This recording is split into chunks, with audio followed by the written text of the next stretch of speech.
তাই তো মহাজন পদকবি বলছি, যদি গৌর না হইতো তবে কি হইতো, কেমনি ধরিতাম রে। যদি গৌর না হইতো কেমনি হইতো, কেমনি ধরিতাম রে।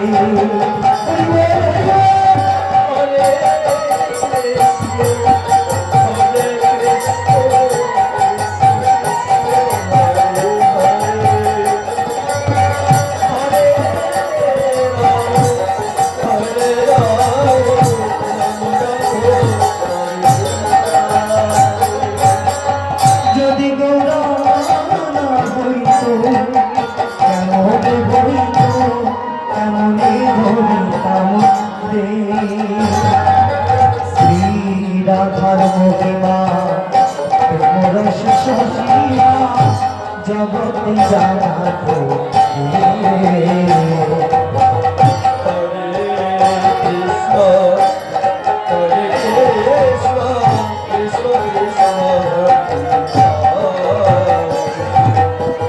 বলো কি জানা তো, জানা তো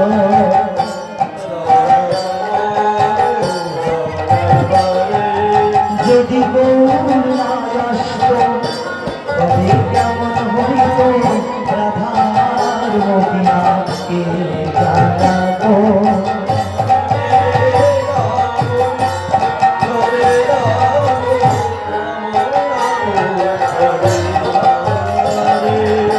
বলো কে জানাতো, কে জানাতো,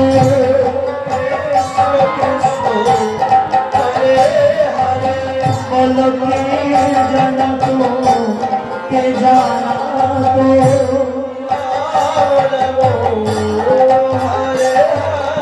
যদি ব্রজে কৃষ্ণ গৌর না হইত, রাধার মহিমা কে জানাতো।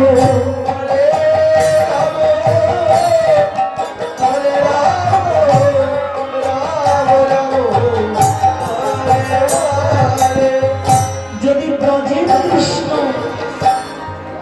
যদি ব্রজের কৃষ্ণ গৌর না হয়ে আসতে, তাহলে শ্রীমতী রাধারানীর যে মহিমা, সেই মহিমাকে জানাতো বোমা। বৃন্দাবনে এখন যে বৃন্দাবন বোমা, প্রথমত এমন বৃন্দাবন ছিল না। কলিকালের প্রারম্ভে ব্রজবাসীগণ সেই রাধাকুণ্ড শ্যামকুণ্ডের মধ্যে কি করতেন জানতেন? সেখানে তারা চাষবাস করতেন, শস্যাদি রোপণ করতেন। সেখানে জানতেনই না ব্রজবাসীরা যে সেখানে রাধাকুণ্ড শ্যামকুণ্ড বলে কিছু আছে। অনেক লীলাস্থলী, যে সমস্ত লীলা বৃন্দাবনে গুপ্ত ছিল বোমা, কেউ জানতে পারতো না। যদি মহাপ্রভু এসে ওই লীলা বিলাস স্থলগুলো উদ্ধার করবেন, তিনি সবাইকে জানিয়ে গেলেন, ব্রজবাসীদেরকে বলে গেলেন, ওকে ব্রজবাসী, এটা শস্য করার জায়গা নয়, এখানে ভগবান আমার লীলা করেছে। সেই ধান খেতের আলির মধ্যে বসে মহাপ্রভু আমার সেই রাধাকুণ্ডের মৃত্তিকা নিয়ে সর্বপ্রথম মহাপ্রভু নিজের মস্তকে ধারণ করলেন, যেটা রাধাকুণ্ডের তিলক নামে প্রসিদ্ধ বোমা। সেই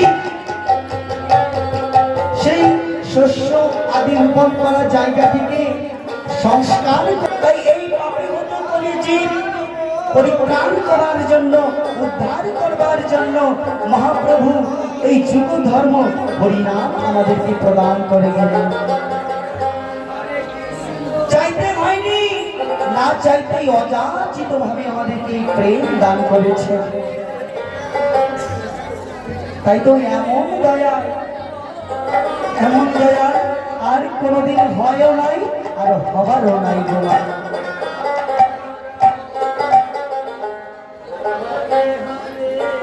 আমি এমন দয়া দেখি নাই রে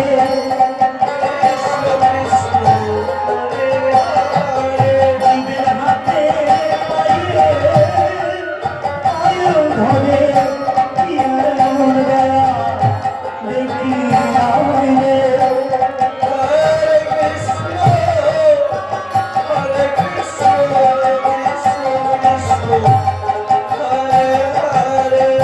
এমন গৌরাঙ্গ গরিয়া রাগে নগরিয়া কেমনি ধরিল রে এমন গৌরাঙ্গ গরিয়া রাগে নগরিয়া কেমনি ধরিল রে আর বাসুদেব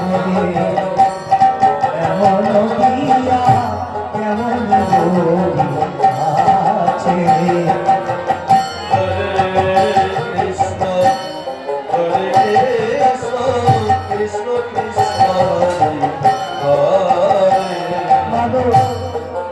কবি বাসুদেব ঘোষ মহাজন বাসুদেব হচ্ছে যেই গৌরা আমাদেরকে কৃপা করে এই কৃষ্ণ নাম দিলেন, এই মধুমাতা করে নাম